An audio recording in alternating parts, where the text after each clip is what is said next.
Good evening, everybody. I was getting a bit worried. I thought it's just going to be Bhavna and I this evening. So I'm so glad that Peter and Casey Lee have also joined. It's very nice to see you.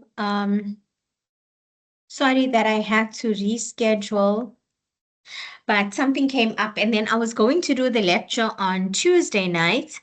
But sorry, I had to turn off my camera because sometimes it takes up too much of internet and I don't want this call to get unstable. But I just put it on to wave and say hi. Um, I had to reschedule and I thought to do the session on the Tuesday night, but then I realized that that's very, very short notice to tell you, let's do a session tonight at 6. So then I moved it to tonight, hoping more people could make it. So I do hope others will join, but we are going to record. So let's get started. There's a few things that I want to go through. I've started marking your assignment too. I'm still busy going through a few left. But from what I saw, there were just some things that I wanted to point out today. And then, of course, maybe if need be, I'll give you more feedback in the next lecture. But I found this table and I thought in one of the submissions, it just excused that what, why, and how are upside down. I was really racing to get this done so that we could speak about it tonight. And then when it went upside down, I thought, now I've got to still turn it around. And so I just left it. You know what I'm trying to say. So I thought what was really nice about this table is that it showed exactly how um, applying concepts to your discipline can be done meaningfully. So you can see here, for example, I mean, all the examples here are good, but look at the concept mapping one.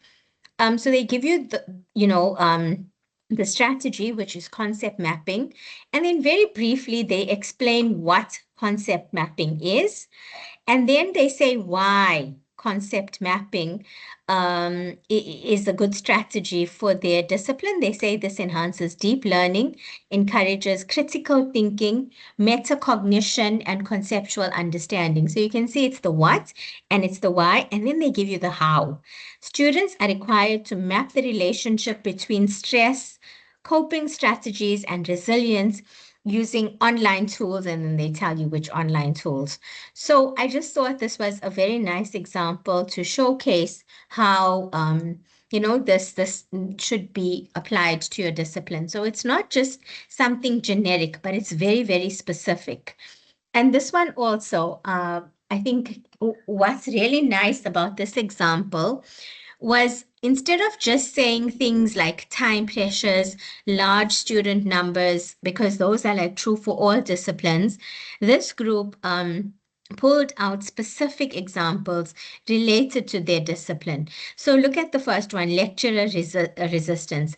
Many academics in education are themselves products of teacher-centered approaches, making the shift to facilitation difficult. So as we know, very often we teach how we were taught and how we believe based on our belief of what good teaching is. And very often we feel that the way our teachers taught us was very good, even though there are gaps. And that's why the cycle of inadequate teaching in schools continues. Okay, but that's a whole other research paper that I'm speaking about. But I just want to show you how they brought it specifically to their discipline.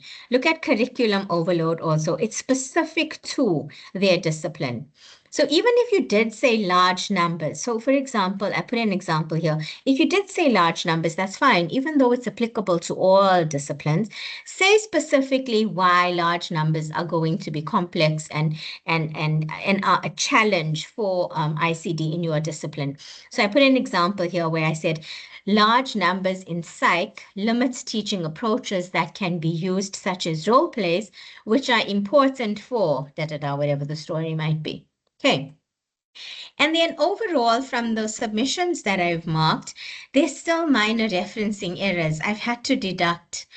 So please be mindful of those in your final submissions. Remember, et al. Is used only from the second time onwards. The first time, you must provide all the authors, and then from the second time, for 4 plus, from the second time, then you use et al. The other thing is also I'm seeing double referencing, and I'm not sure, in some instances, triple in-text references for one idea. You only do that when you're trying to make a point about something. So if you want to say, for example, active learning has become very popular amongst academics over the past 5 years, then you can put multiple sources because you're trying to show a few academics in the field who have said this and found this and are supporting what you are saying. But it shouldn't just be for like random ideas, okay? Um, the other one that I've picked up is the comma after the initial. I know that's different. I mean, I've never had to do that in compiling a bibliography before or a reference list, but a comma goes after each author's initial in the reference list. Okay, then also and is written in full in the in-text reference. So and in the reference list. So just remember all those little things because they all add up and then you're going to end up losing marks. Okay, then capitalization, like proper nouns have capital letters, higher education, psychology, humanities, education, things like that. And then higher education terminology, like I think sometimes you might forget and you're speaking about educator and students and classroom. A learner, educator, learner, and classroom. So let's keep that in higher education, lecturer, students, and so on. Okay, so you should hopefully receive your feedback and your marked submission soon. I'm going to try and get through them by the end of the weekend. I'm hoping. Okay, but don't hold me to that. The weather is absolutely wonderful in Cape Town, so I am also planning on going to the beach. But I will definitely try and get it done as soon as possible. Okay, so I want to begin. I hoped more people would join because I created, well, I suppose I'm trying a slightly different approach. I know we generally have a question and then we do, everybody responds and then we discuss. But today I've got like short little activities to go through as we're working through the presentation. So almost like a quiz, but I didn't use a quiz platform to create the quiz. I used my PowerPoint slides. So we're going back to Learning Unit 4 because we did go through it before the midterm break. And I did say that was just to give you context in case you wanted to start working in case you wanted to continue working, during the break. But we do need to go over the main concepts again, just to make sure that your understanding of them is solid enough for you to apply them in your summative assignment. So course design for meaningful learning. We first look at micro level course design, enhances lecturer skills and student learning experiences. There's 3 phases, the building components, creating coherence and consolidation. And that is what we're going to be focusing on. And just very quickly, what challenges have you faced in designing courses so far? So, have you designed any modules from scratch? If you haven't, you can just say haven't as yet. And then you can maybe just put down ideas like, what do you think? Or what challenges do you anticipate? We must just bear in mind that course design involves building strong components, and those components are things like content, assessments, learning outcomes, activities, so on. And then we link them all and make it a coherent whole, which then gets consolidated into this usable course. So it's not linear, it's iterative. So with this in mind, have the 3 of you done development? Have you developed modules from scratch? I think let's start there. Thumbs up if you have. Thumbs down if you haven't. Is there a thumbs down reaction? I don't know. Oh, okay, there isn't. You can send a thumbs up if you've developed. Or you could just say yes or no in the chat box. So have you developed any, I haven't as yet, okay? Okay, so then if you have, then you can speak about the challenges that you have faced. If you haven't, you can just put down bearing what I've just said in mind. Um, But I've reviewed the first drafts. Okay, great. Then just speak about what challenges you anticipate having when in designing like a module or a course from scratch. Okay, so I'll just like, I don't expect too much out of this. I just want you to start thinking about potential problems so that as we're working through the learning units, you start coming up with solutions for those potential challenges that you foresee having.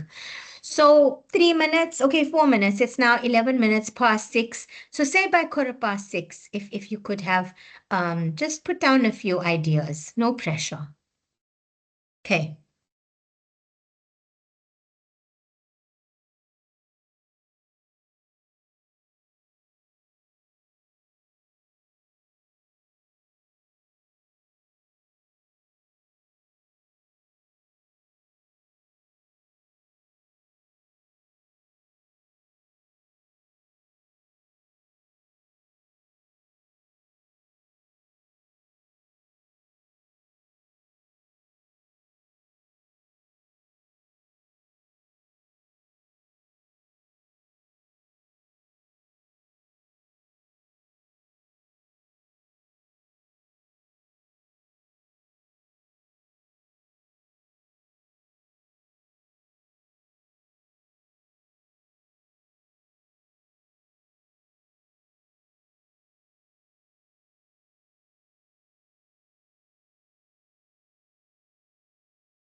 Thank you for the ideas. Very pertinent. Casey, just remind us students.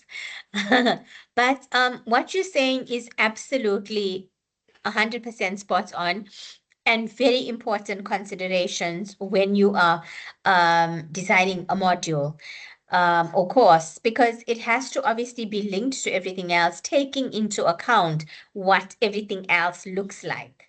Otherwise, then yes, students will feel definitely pressurized and have no time to do anything because there's so much going on all the time. So different strategies and approaches have to be used for different modules. You can't just have, imagine if every single module right now still had, like when it first started, um, we began with that two assignments and then two formatives and one summative assignment for every single module. And then slowly it changed to the POE.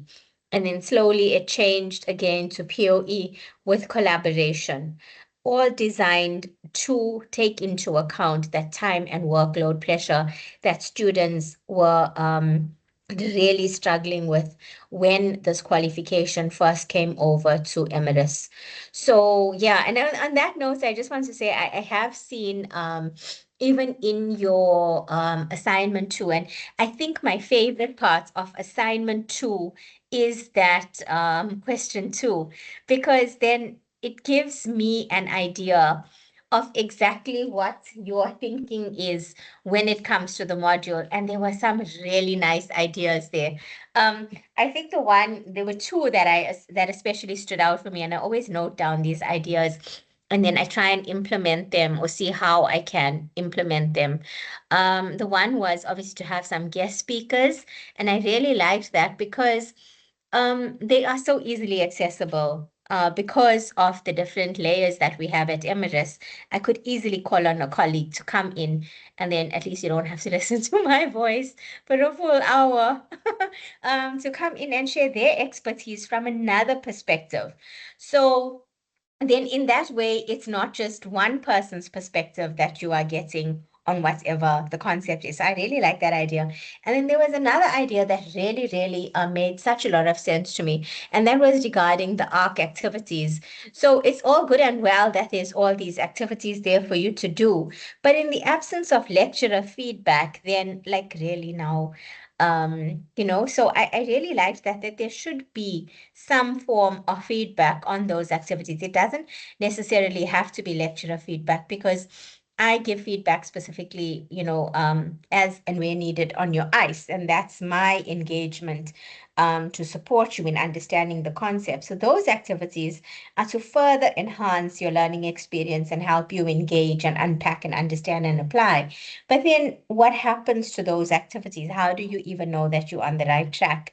So for me, that was such meaningful feedback. But anyway, I digress.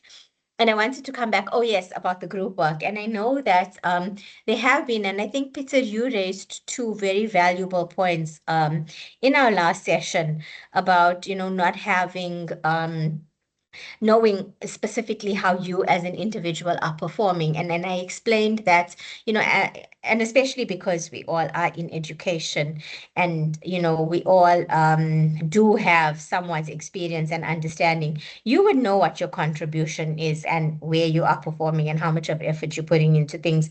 However, I did really reflect on that feedback. And whilst I don't want to take away the collaboration, because if that goes away, the workload and the time constraints and pressures shoot up again through the roof. Because there's just, I mean, being a diploma, a postgraduate diploma, the content is heavy and vast, and there's a lot. So I do think that that component can't go away, but I was thinking about, maybe having a separate component where students can work through something individually, and then, and that could lead to the creation of something as a group. So then you'll have, like, the multiple components. But anyway, I was just thinking all those things. And as we're speaking about these challenges in course design, all these things come into play. So it is a lot of also trial and error. And I want to put that out there from the beginning. When you're going to develop your first module, you're going to put it out there. And it's so important to get student feedback and to actually consider the feedback and take it forward, because it only helps you to improve and adjust to suit what your students are looking for. So that's where, that final step of the evaluation comes in. But okay. And then, Peter, what particularly stood out for me here was when you said at Emirates it could be a challenge because you have all the different campuses, but not only the different campuses, the different brands who are all using the same material but have such varied contexts and situational factors. So most definitely, it's difficult. Like one strategy that I always implement is language for all. And I think in your course design, don't forget that concept, language for all, to put things as easily as possible. I remember when I first took over these modules and I looked at the assessments, I thought to myself, like, you will need to have a double PhD to even understand what the assignment is about. And then the rubrics themselves could go on one assessment criteria, like went on for 2 pages. So you want to keep it simple because you have such a diverse group of students. Um, you want the least of their challenges to be understanding what the module entails or the assessment or whatever the case is. So it's always very important to just say things in the simplest form possible. Of course, you have to use the jargon because students need exposure in order to be able to use it themselves, but like just keep things as simple as possible. Like just call a spade, not a utensil for digging up dirt. Okay, just to put it that way. Okay, so let's move on. Thank you for the ideas. Just a quick recall here. What are the four main components of course design? 2 minutes, if you can just type up the four main components of course design. So it's 22 minutes past by 24 minutes past, please.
Okay, great. Thanks. Yes, definitely.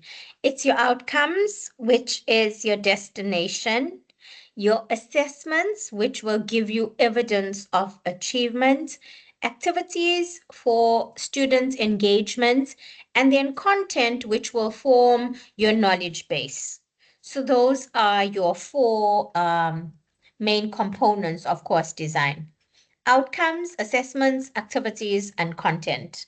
So I see you kind of had, yeah, them, and kind of maybe missed out one or two, but that's fine. Yeah, I just wanted to see. So building, your primary components are basically your building blocks. So for instance, without clear learning outcomes and then aligned activities, students could become disengaged. So your primary components are your outcomes, assessments, activities, and content. They ensure alignment across delivery modes and a strong foundation, which begins obviously with your outcomes. It results in meaningful engagement for your students. And that's ultimately what you want to achieve. You want your students to engage meaningfully and, of course, enjoy their experience as much as possible. Okay, so why is alignment important in course design? What do you think? Why is it important? I touched on it briefly in the previous slide, but what are your thoughts? Why is alignment important in course design? So also 2 minutes, it's 26 minutes past, maybe like by 28 minutes past. I mean, it's just the three of us. If you want to unmute and speak, that's fine. Also, just give a raise hand and then we can even chat. Up to you. Or you can type a response.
Okay, great. Thanks, guys. And I see both of you spoke about the thread, the golden thread. Absolutely. It must run through from your learning outcomes and then all the way through your content, through your activities, to your assessments.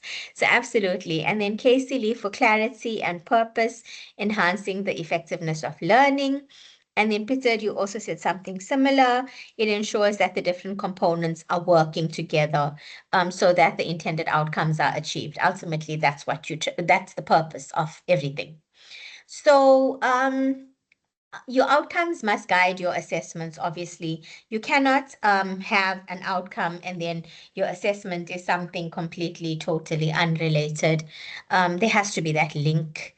And that will guide your teaching strategies so that everything becomes fit for purpose.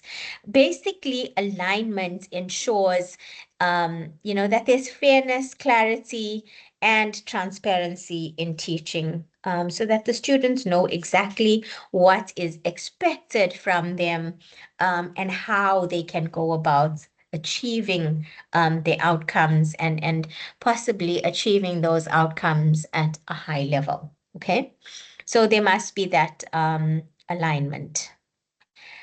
Okay, so just very quickly, correct the order for these steps. How would you go about when you are developing a course or a module? How would you go about doing it? What is the correct sequence to do things?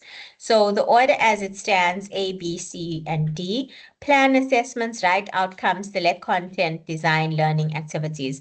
What should be the correct order or the best order for these steps? So you can just put the letters in order. You don't have to retype everything.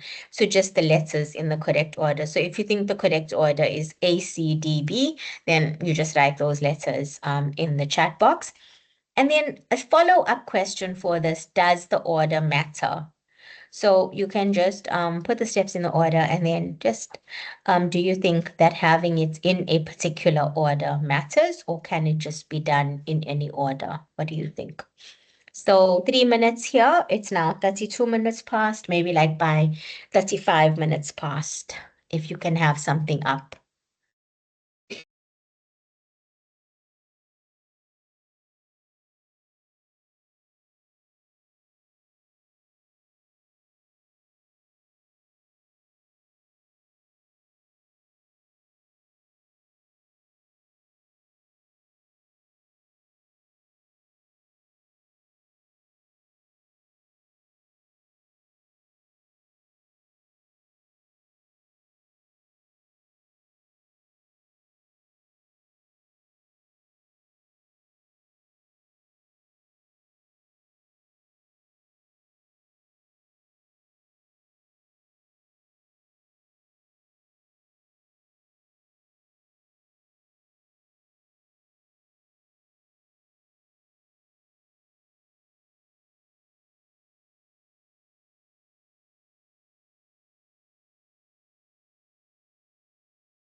Okay, thank you. I see that both went for B, C, D, A. There is room for an adjustment of order, and as Casey Lee is saying, it's recursive, so you keep going back and forth, back and forth. But definitely the first thing that you will need to begin with. The first aspect is, the first step would be to write your outcomes. Why? Because your outcomes set the goal. I actually do it differently. I know that the second thing that you'll be inclined to do is, select content. But I generally, after I have my outcomes written, I look at what activities I want to have that will measure, that will help me achieve those goals or outcomes. So I generally first do the outcomes, and then I consider like different activities that will help me get there. It's not to say that you are going to now plan and cast in stone those activities, but it's like an outline. Like how for TLHE you're doing that assessment plan, but it's not the actual assessments. So similar concept for the activities, almost like an activity plan. Okay. And then assessments, an assessment plan, because that will help you with answering the question about how success is going to be measured. So I would go in that order. And then lastly, once I have all this planning, I've got my outcomes, I know the type of activities I need to have in order to reach the goals. I know the types of assessments I'm possibly going to use in order to measure success of those outcomes. Then finally, I will start sourcing content and supporting resources, additional, whatever, prescribed, additional, the whole shebang, and then put it all together and then draw from the activity and assessment plan and start getting into the more specific details, obviously going back and forth all the time. You might even, like I said, I think in our previous lecture, you might come to the end and then realize, wait, hold on, I need to add um, an outcome, a module outcome, or I need to change this particular outcome. So yeah, I don't think, yeah, I think what Peter is saying is right. There's no set order. There is room for adjustment based on like what you think would be most effective in terms of your discipline and planning, but it has to definitely begin with writing your outcomes. So I think we all agree on that. Okay. If there's any questions or if you disagree or you want to add something, then please do so as we're going along. Like you don't have to wait for me to say any questions. Is all clear, but I'm going to do that at this stage. Is everything clear before we move on to theme 2? Are there any questions? Are these concepts now more solidified? All good. You can just do a thumbs up if you're happy. If you want to ask something, you can type it in the chat box. Okay. Or if you think of something at a later stage, you can send me an email. Okay, so theme 2 is creating a coherent whole. Oh, sorry, let's go back. I think I would say that my first draft, let's just go back, would be BCDA. So B, writing outcomes, selecting content, D, activities, and then planning assessments. Okay. Um, then from there, I'll probably use D much earlier, designing learning activities. Okay, now sure. Like I said, Peter, it will just depend on what makes most sense for you in terms of your discipline. But it's always nice to start off with, a draft plan or like, some sort of generic sort of like, yeah, plan. I guess that's the right word. Before you actually start getting into finding the content, because you want to also make sure that the content that you are getting address your activities, because you don't want to source all this content and then now you're using content to structure your activities and your assessments, because it should be your allos that inform those activities and assessments and the content, not the content that informs everything else. But yeah, definitely, it is definitely what's going to work. best for you, because I think that's where sometimes you'll notice, and very possibly, if I'm to be honest, I suppose if I were to do a deeper analysis of, for example, the CURS module, you can possibly see that it was outcomes, content, activities, assessment, which is why some of the feedback that I've gotten in your assignment too is that sometimes, the readings don't always align with the activities and much additional research is required. But being obviously a diploma level module, you are required to do those additional readings and research. Oh, and that was also such a nice point. You should take this down for your own practice. Was a group said in their feedback that it would be nice that, yes, we say you've got to conduct additional research, but we need to maybe give you some tools to help and support you with conducting that research. So we do have the information center sessions, which you can attend, and those recordings are available for you. But maybe something embedded in the module itself that directs you and gives you a little bit more guidance about how to find relevant, credible sources related to what you need to look for. So I really liked that idea as well. But again, I digress, but I just thought of that idea and I thought it was a really, really good one. So I thought to share it with you. Yeah, so what I was saying was when content informs everything, then perhaps you might see that disconnect. But of course, when you're doing the evaluation of everything, once you put it together, then you can fix any little gaps that you're noticing. Although by that point, let me tell you, you are so tired that you can no longer, you don't even want to read it anymore. You're just like, oh, I've done this thing. Can I just send it off now? It's like when you finish a dissertation, you can't read it anymore. You're done with it. You just want it to go. You don't want to read another chapter. You can't see your own mistakes. Even though you've got a paragraph with not a single full stop, and you are an English intermediate phase teacher, you can't see that anymore, because you just have reading fatigue. So yeah, but that's why when we come to the evaluation stage, it's important to have like a checklist or something that you follow. But anyway, we'll get to that. Okay, thank you so much for that, Peter. Yeah, it created such a lot of thought. Okay, so theme two is creating a coherent whole. And coherence basically is ensuring that all the different parts of the course fit together as one journey. And as we said, without coherence, students will feel lost. So instructional strategies should match your outcomes.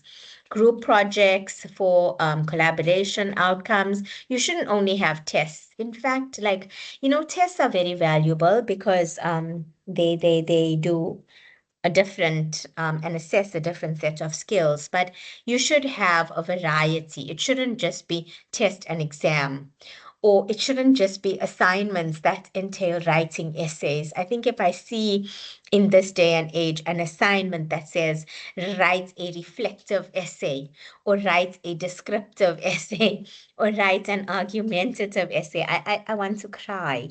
Because, like I say, the students now are not going to write that. ChatGPT is going to write it. So we have to think out of the box and more creatively of different strategies. And there's different ways for students to showcase understanding and application and all those other skills. And it doesn't always have to be through test exams and write an essay. Okay, then you must also, when you're creating your coherent whole, it will help you to identify any gaps, like have your outcomes assessed correctly or incorrectly. If your outcomes are assessed incorrectly, then it's going to break coherence. If there's a mismatch between the outcomes and activities and assessments, and the golden thread is broken, then coherence will be broken. So coherence is the integration of components into a structured learning journey. Instructional strategy selection is important. There must be alignment with learning outcomes. Have a look at this little quick question that I have here. Which assessment best matches this outcome? Analyze a case study. Could it be a multiple choice quiz, case analysis essay, or fill in the blank test? Which one do you think? A, B, or C? I should have put there none of the above or all of the above, but you can. It's up to you. You can pick more than one. Basically, that's what I'm saying. Or you can pick none. So I'll give you 2 minutes. Just put the letter in the chat box of the one that you think best matches the outcome. Analyze a case study.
Thanks. Yes, great, Casey Lee. A or B best matches, multiple choice or case analysis essay. And I love that you said A because in the past, I would just say with surety not C.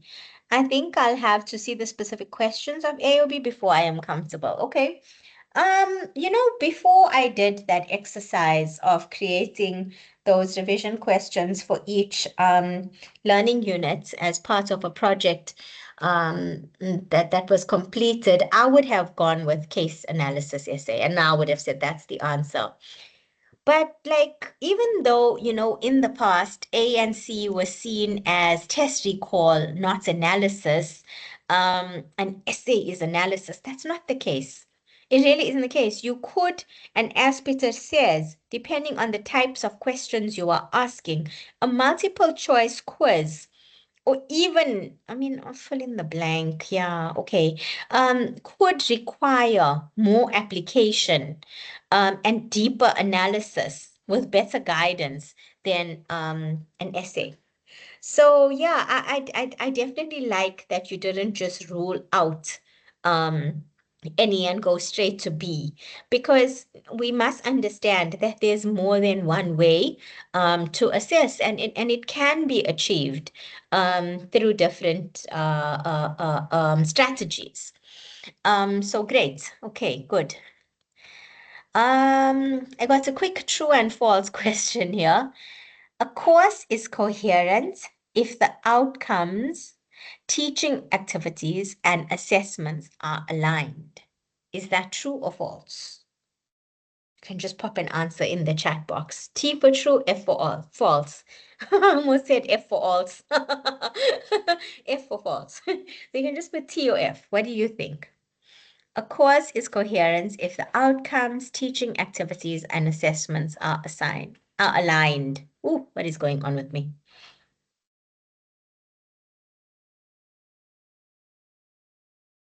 Yeah, good. It is true. Constructive alignment is when all the parts reinforce one another. So there's that alignment. If the outcome equals evaluate the sources, but assessment is recall definitions, then the course will lack coherence, and then you don't want that. So everything must be aligned, the golden thread that you mentioned right at the start. Okay. In one sentence, type in the chat, why is it important to review a course before teaching it? So you've gone and done everything, and I touched on this in the previous slides. Why is it important, do you think, to review whatever you've developed, the module, the course, whatever, before you actually implement and start teaching it? So I'll give you 3 minutes. It's 51 minutes past. If you could, in 3 minutes, just one sentence, why is it important to review the course before you start teaching it?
Okay, great. Your thread may have drifted from the start, or you have discovered missing components along the way that need to be added, or maybe all your allos are not assessed. So you understand the learning outcomes for the students, thus guiding your own teaching practice in ensuring that the allos are taught in such a manner that the students are able to achieve them. Absolutely. To make sure everything is really aligned and not just parts of a whole, to make sure it's relevant and up to date and effectively structured to support the intended outcomes. Yes. And sometimes you might very, very relevant. You might get so caught up in the different parts that you forget that they form parts of a whole. So you get so caught up in content, and then you get so caught up in the activities, and then so caught up on the assessments. Like, then is everything actually being assessed? Do the activities align with the outcomes? Does the content support the unpacking of those allos and engagement? Do the activities support the engagement of the content? All those different aspects. So to make sure everything is aligned and that you actually understand what it is that you are doing. and to make sure that your thread is still aligned. So basically to catch errors, ensure clarity, balance the workload, improve fairness. So review is both a quality assurance and a reflective practice step. So it needs to happen. At the end, you've got to have a process in place to review. Whether you review it yourself or you get other people to review as well as yourself. You can't dodge that. You've got to do it yourself. Yeah, and then only after you've considered the feedback, and then you can take it to the students and then get feedback from the students and make whatever changes need to happen. Okay. And that brings us to theme 3, which is consolidation. Goodness me, and time is going so fast. So consolidation means your final checks.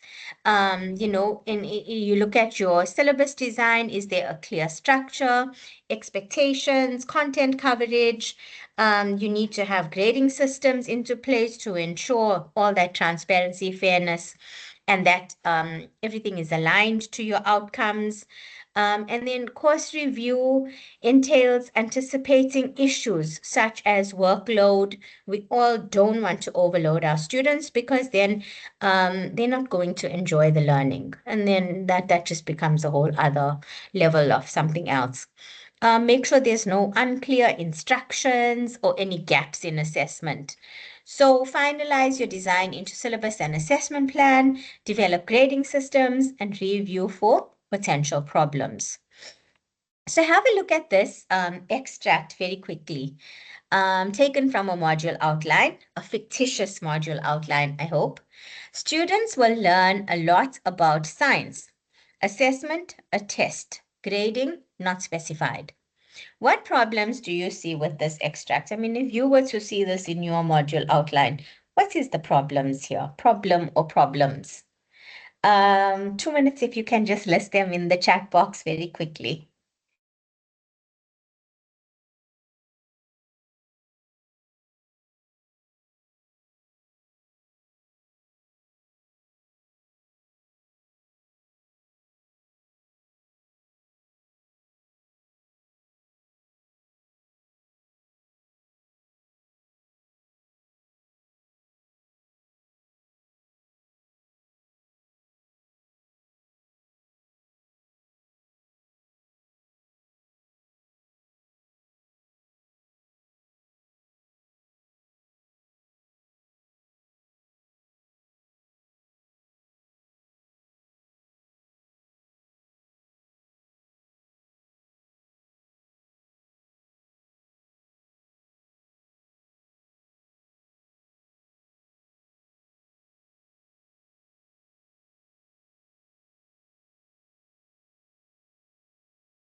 Absolutely, Casey Lee. The outcome is vague. It's not clear at all. The assessment is misaligned. How are they going to learn about a lot about science through a test? And then you have to have, and okay, of course, the grading is unclear. It's not specified. So clearly not much thought, if any thought went into this. Yeah, you've got a vague outcome, misaligned assessment, and unclear grading. So you can see it's very important to have specific outcomes and transparent grading. Yeah, so just make sure, that's there. So just to wrap up, just to we spoke about course design being iterative. You must always reflect, even when in your reflection, if you make one small change, like if you notice that your outcomes are not very clear, just writing them more clearly. Or if you look at your assessments and you're like, oh, these are not very transparent, let me put in a rubric. It can improve the teaching and learning experience. Yeah, I have here a quick reflection question. What one concrete change will you make in your next course design? So that's something you can just reflect on and consider on your own. There's no right or wrong answer. But okay, I would actually like to hear. I know we're out of time, but if you don't mind, 2 minutes, just so that I can see where your thinking is at right now. It's important for me to see this. What one change will you make when you are, I know you said that you haven't developed before, and that's fine, but when you are developing, rather than saying what change you will make, but what will be the one thing that you focus on? Just in one quick sentence, if you could tell me, what would be the one thing from everything that we, went through today? In other words, I'm trying to look at what stands out for you the most. So what would be the one thing that you would strongly foreground in your course design? So just like 1 minute, please, if you could just type something so I can see.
Peter, just while Bhavna and Casey Lee are maybe typing, I think what you're saying is so valid because, specifically teaching the content, not just the content, but teaching the content. Very often lecturers are so focused on teaching the content that they forget about everything else. You don't have to teach all the content. You have to promote engagement. And it's a shared responsibility between yourself and your students. So it's not possible for you to teach everything, but you have to support students in engaging with the content. So I really like what you said, like whoop whoop. That's very cool. Thank you for that. Bhavna and Casey Lee, if you're still typing, please don't stop. But if you not thinking of anything right now, that's fine. Also, you can just I wish students realize that more clearly. They will, as long as, and this is where the flipped classroom approach is so important, that we did in TLHEA. If you give students clear guidelines about what to do, before, during, and after, then you're helping them share the responsibility, especially like higher certificate and first year students. By second year, they start developing higher education practices, hopefully. Um, but for higher certificate and first year students, it's very important to give them guidelines. And I think, I don't know if you saw for CURS in those pages that I created, I put in a little what was it? A schedule, like for however long the period is as per the PACER of how to unpack and what to do for each thing, like just some ideas. You don't have to do that, but just to give you some guidelines about how to support your self-directed learning and engagement. So if you give them clearer guidelines about what to do in that time, then it makes it easier for them to realize that and share the responsibility for their own learning. Okay, so yeah, where are we going to now? After this, please start working through Learning Unit 5 and start that summative assignment. Don't leave it for, the end of the month. Like start it now, have a draft done so that when we have that QA session, you know what you don't know, basically. And then you can ask and then I can help you. Okay. If there's anything else that you want to ask about or not sure about, thank you for staying the extra 5 minutes. I really enjoyed the engagement, and I hope you found it useful. And then I will see you next week, Wednesday, back to our normal at 7:30 for TLHEB. Okay, so have a lovely evening and thank you so much. We'll chat soon. Okay, bye.